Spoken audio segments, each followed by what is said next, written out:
Let's look at graphing a line. For example, let's graph this line here. 4x minus 3y plus 6 is equal to 0.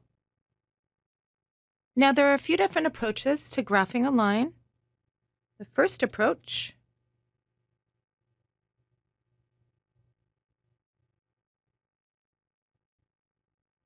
is to find 2 points on the line.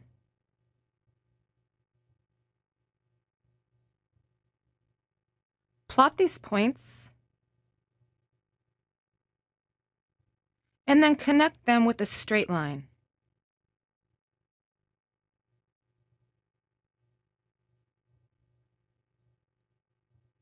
And the easiest points to find are the x and y-intercepts if they exist. So let's start with the x-intercept. To find the x-intercept, we set y equal to 0 in our equation, which gives us 4x minus 3 times 0 plus 6 is equal to 0, which means that 4x is equal to negative 6, or x is equal to negative 3/2.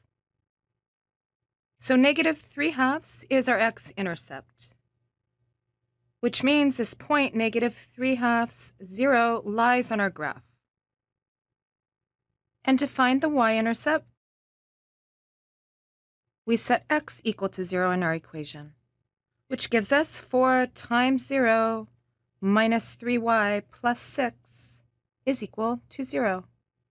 Or negative 3y is equal to negative 6.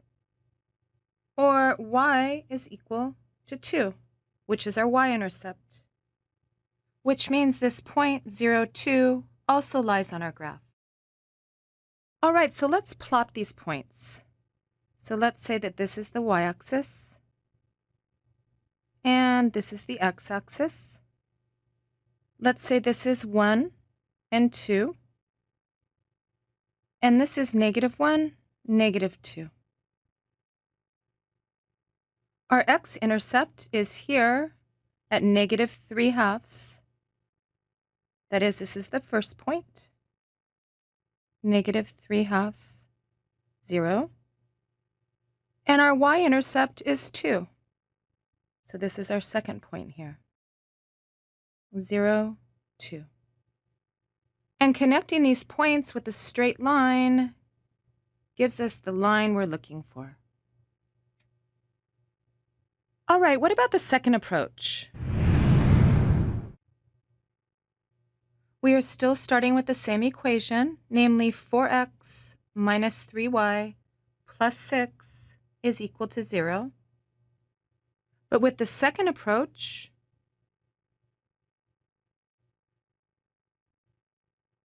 we solve this equation for y.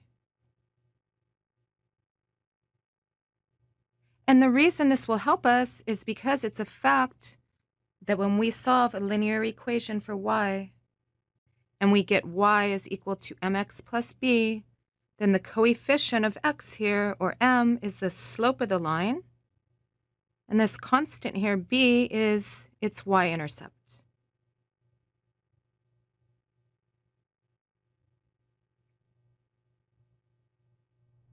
So let's solve our equation here for y. We have negative 3y is equal to negative 4x minus 6, and then dividing both sides by negative 3 gives us y is equal to negative 4x divided by negative 3, and then minus 6 divided by negative 3. Or y is equal to 4/3 x plus 2. And comparing this to this form, we see that m, or the slope, is 4/3, and b, or the y-intercept, is 2. But how are we going to use these facts to help us graph our line?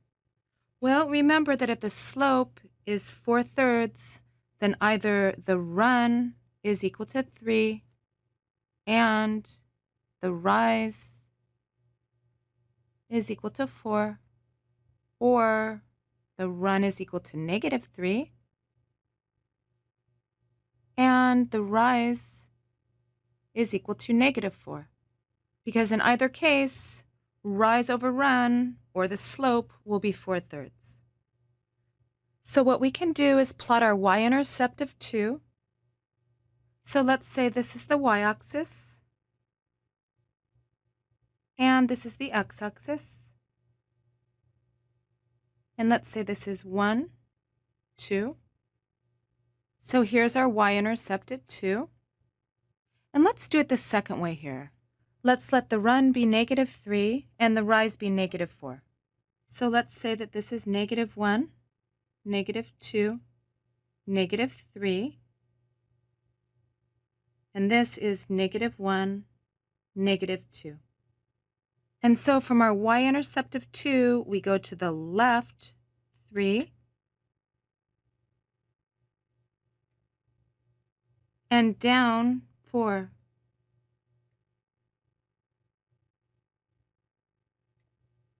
Which would land us on this point here of negative 3, negative 2. And connecting these points here gives us the graph of our line, which is the same line from the first approach. And in fact, this point here, the x-intercept, is the negative 3/2 that we just saw. All right, and these are two different approaches to graphing lines. Thank you, and we'll see you next time.